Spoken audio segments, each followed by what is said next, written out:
Vermont had a problem. Childcare was too expensive. We would be paying $3,500 a month, more than twice our mortgage. Some parents were giving up their careers to stay home. After daycare, you come home with like maybe $60 extra a week. It's just not even worth it at that point. Making it harder for local businesses to hire workers. Some businesses wanted the state to pay for childcare, but they faced a big obstacle. The word tax, it's a very volatile word. Ultimately, Vermont did manage to make childcare more affordable. So we're here to find out how they're doing it. This year's midterm elections could turn on the issue of affordability. Affordability. Affordability. Affordability. The affordability crisis. 44% of voters said having a family was unaffordable in a recent Time Siena poll. Allison Burns and her husband, for example, wanted a third kid. It felt just like our family wasn't complete. But daycare for 2 kids here costs $3,500 a month. And Allison's mom was already dipping into her retirement fund to help pay for that. There's no way we could make that work. For years, Vermont's working-age population has been shrinking, making businesses like Smuggler's Notch Resort compete to find the workers they need. In 2022, the resort was short more than a dozen housekeepers. The managing director was fed up with the staffing shortage and decided to try something new. He offered free childcare for employees. We announced the new program on a Friday, and by Tuesday we were full.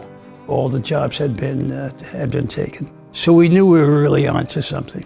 The childcare benefit attracted employees like Becca Bishop, who wanted to rejoin the workforce after a few years as a stay-at-home mom. I chose to start working here purely because of the childcare that we have. Now, before work, she drops off her 3-year-old Archer at the on-site daycare and her 5-year-old son Hunter at ski camp, which is also free. Then she works, full-time, managing the resort's arcade. Once Bill solved his staffing problem, he started talking to other Vermont CEOs about the benefits of childcare and lobbying for a new tax that would fund it statewide. When I was first back in Vermont working for the governor, I was talking to all kinds of Vermonters, and what I found was everything that they cared about actually linked back to childcare. Allie Richards spent a decade expanding childcare in Vermont. She said business leaders like Bill were a crucial part of the push. Once we had them in here saying, look, if I paid in to fix childcare in a systemic, sustainable way through, let's say, a payroll tax, what happened was it gave permission to lawmakers to move forward on this issue. Often, businesses come into this building and say, please do not raise taxes. In this case, it really was flipped on its head. They became the most powerful voices in advocating for public investment. What we should really do is try it and find out what happens. The Childcare Bill, Act 76, passed in 2023. It established a new 0.44% payroll tax on employers and generates about $125 million a year to fund childcare subsidies. Families pay on a sliding scale, so a family of 4 with a modest income pays no tuition for childcare.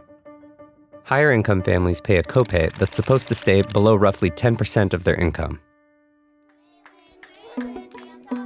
The law has only fully been in place for a year, but already the new funding has led to more than 1,200 new childcare slots for kids across Vermont. For years, childcare centers were closing because they couldn't cover their bills. Now new ones are opening, like this one in the farming town of Addison. Michelle Bishop had dreamed of starting a place like this, but couldn't afford to open until she could count on the state to pay more than $400 per child each week. We have 16 children enrolled. 80% of them are receiving subsidy. The additional funding also meant she could actually afford to pay her workers a livable wage. Statewide, Vermont still needs many more childcare centers before it can fully meet demand. For now, though, the difference the new law has made for these Vermont residents is clear. Allison and her husband were finally able to have the third child they wanted because they knew their childcare costs would be about $30,000 a year less than it would have been without the new law. We can't imagine our family without that third kid. It's literally life-changing. She would not be here. For Becca, free childcare means she can afford to save for a new house that fits her family better. We do plan on staying in Vermont, yes. Michelle plans to expand into another room for toddlers this spring. We hope to open it in March or April. We're almost finished. And as for Bill, he says the new tax is nothing compared to what Vermont gets for it. We didn't put in a new tax and find that we couldn't pay our bills. We're still here. In Vermont, we really came together, and it's working.